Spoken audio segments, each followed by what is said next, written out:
Julie Edge, Speaker of the House of Keys, they're one of 4 MHKs to vote against the budget. Now, in our endeavour to speak to those 4 individuals and find out why, we are joined live in the studio now by Onchan MHK Julie Edge. Good morning, Ms Edge. Good morning, Alex. So, tell me, why did you vote against the budget?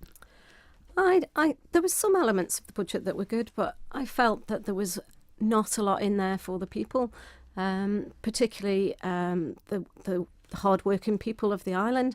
The average salary for the people on the island, as quoted by Minister Thomas, is £28,000. I don't believe there's many people on the island earning that salary, and I didn't see anything in the budget to help support them. Now, we've been told repeatedly that this is a budget of substance for an island of substance. Did you see this as more style than substance? I started my speech with that I felt it wasn't a budget of substance or opportunity for the people of our island.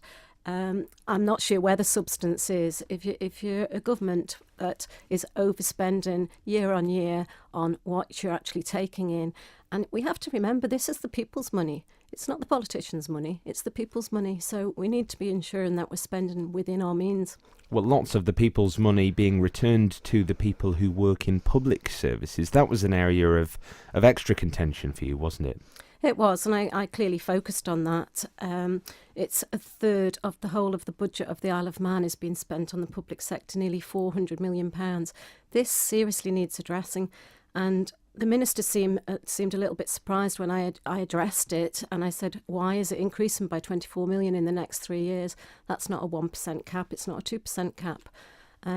He also didn't agree with me with regards to putting a people cap back in place. Now, without a people cap in place, we will end up with less people in the frontline services, which is what's happened. We know there is a review going on, though, isn't there? There is a very small review with £20,000, and it's been done by 2,000 weeks. I'm interested to see what the outcome of that is going to be, but let's see. You know, we have to wait for that outcome. I hope it is going to focus on the areas which I suggested to Minister Thomas. Were the ministers essentially backed into a corner with this budget, at least, though? Because, as I say, there's a review of the public sector pay situation going on. There's a review of health service funding going on. How much can they change while these reviews, no matter what the outcome is, are still ongoing? I think there's been too many reviews of the health service, and I'm not so sure we couldn't have done something in this budget without another review, and particularly an open chequebook review. That open chequebook could have been utilised better for the people. One other area that I particularly focused on, we have an awful lot of our people looking after their elderly in their own homes. We know they're all living longer, and there was nothing in there for them. Somebody who's a carer looking after their own relatives in their own homes, which is the best place for them. That's been proven. They get £113 a week, but if they were in nursing care, the government's prepared to pay £887. I don't think that's a fair system. Do you buy into the motto that vulnerable people on the margins, will be better off as a result of this budget? I don't. No. I'm yet to see that. I need to see that is actually going to be delivered. And what are your views on this apparent war of words that's developed, this mudslinging, backbiting that we heard from Julie Edge there? Is it appropriate? I don't think it is. I think we're supposed to be a democracy. We should be allowed to speak freely and openly about what our views are on any topic within the Keys. I was particularly not happy to be called a nayslayer. I'm certainly not a negative person, and I'd prefer to be called a tenacious Pollyanna. Well, you could argue that the budget can't be amended; it can only be voted on as a block. So, if ministers don't like people voting against it, what's the point in having a vote? I totally agree. I think there is another opportunity to look at the process and the policy around the budget.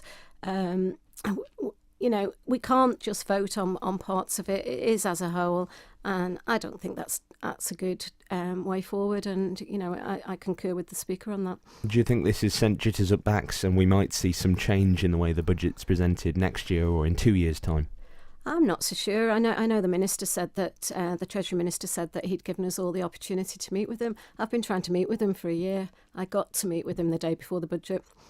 Well, Ms Edge, what will you be doing in the immediacy to try and rectify things? Raising more questions, I don't doubt? Yes, yeah, but I've also spoken to the Treasury Minister on that, the day before the budget. I have concerns about the way we're collecting some of our taxes in some of the areas, particularly with UK operators that are working from the island, and I've raised that with him, and I hope that they will look at it. Like last year, I raised about agency employees, and I know they have collected more taxes from these agency employees and consultants. So, if you keep harping on about it, perhaps they will listen and we will get some more revenue in. We live in hope. Ms Edge, Julie Edge, the Onchan MHK, thank you very much for joining us this morning. Thank you.